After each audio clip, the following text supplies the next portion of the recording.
বলতে বলতে মানুষ শুনতে শুনতে ক্লান্ত, বাড়ে বলতে বলতে ক্লান্ত হয় না আর কত।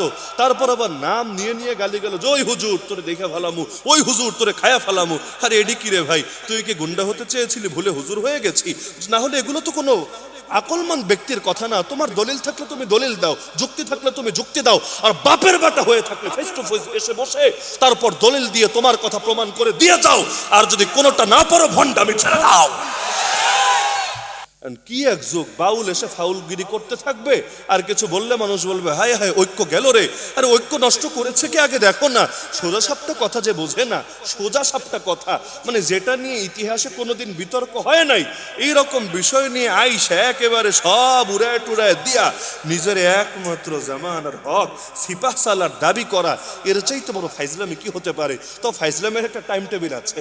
আমরা এগুলো করলে নাস্তিকরা হাসে না? আরে হাসে না?